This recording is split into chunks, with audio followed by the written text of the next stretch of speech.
14 अगस्त 2026। आज की वाणी का संपूर्ण मंथन। ओम नमः शिवाय। मुख्य पॉइंट 1। बाप की मानना और संपूर्ण निश्चय। समझाने। केवल यह कहना पर्याप्त नहीं है कि हम बाबा को मानते हैं, बल्कि मुख्य पुरुषार्थ है बाप की मानना। सच्चे निश्चय का अर्थ है भगवान पर अटूट भरोसा। बीमारियां या परिस्थितियां आने पर कई पुराने बच्चे भी तंत्र मंत्र या बाहरी सहारे के जाल में फंस जाते हैं, जो ये दर्शाता है कि उन्हें मधुबन वाले बाप पर निश्चय नहीं है।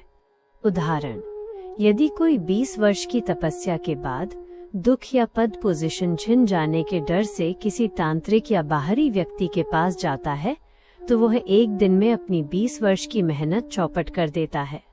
ये महानता नहीं, मूर्खता है। मुख्य पॉइंट 2। कर्म भोग और बाबा का सच्चा प्यार। समझानी। शरीर में आने वाली बीमारियां या तकलीफ हमारे ही पिछले जन्मों के पाप कर्मों का फल कर्म भोग हैं।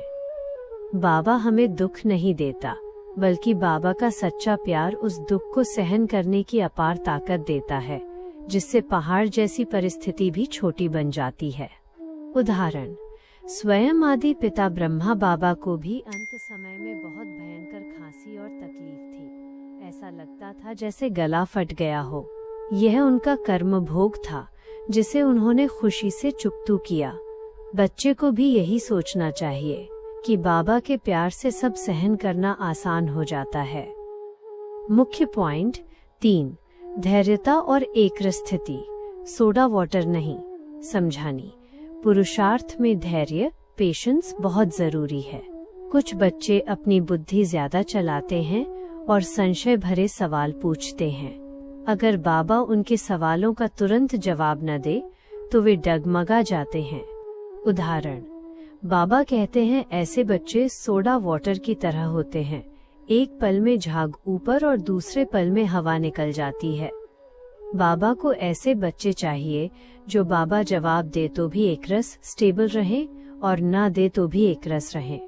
स्वमान। मैं श्रेष्ठ संकल्प शक्ति वाली, पद्मा पदमपति और एकरस स्थिति वाली अचल अडोल निश्चय बुद्धि आत्मा हूँ। वरदान। पद्मा पदमपति भव। भावार्थ, जो कार्य आज के पदमपति नहीं कर सकते, वो आप बच्चे कर सकते हो। आपके पास श्रेष्ठ संकल्प शक्ति है। अपनी इस संकल्प शक्ति को जमा करने वाले सर्व प्राप्तियों के झूले में झूलेंगे। व्यर्थ गंवाने वालों को पश्चाताप करना पड़ेगा। कमेंट्री। ओम नमः शिवाय। स्वयं को शांत करें। मैं मस्तक के बीच भ्रिकुटी सिंहासन पर विराजमान एक चमकती हुई दिव्य ज्योति हूँ। महसूस करें, मीठे शिव बाबा की किरणें मुझ पर पड़ रही हैं। बाबा की ये छत्र छाया बहुत ठंडी और सुखदायी है। बाहर दुनिया में विकारों की अग्नि है, लेकिन मैं बाबा की गोदी में सुरक्षित हूँ। मेरा एक बाबा पर संपूर्ण निश्चय है। मैं अपनी श्रेष्ठ संकल्प शक्ति को व्यर्थ नहीं गंवाती। शरीर का कोई भी कर्म भोग मुझे विचलित नहीं कर सकता, क्योंकि बाबा का सच्चा प्यार मुझे सहन करने की शक्ति दे रहा है। मैं एक रस, अचल और अडोल आत्मा हूँ। ओम नमः शिवाय।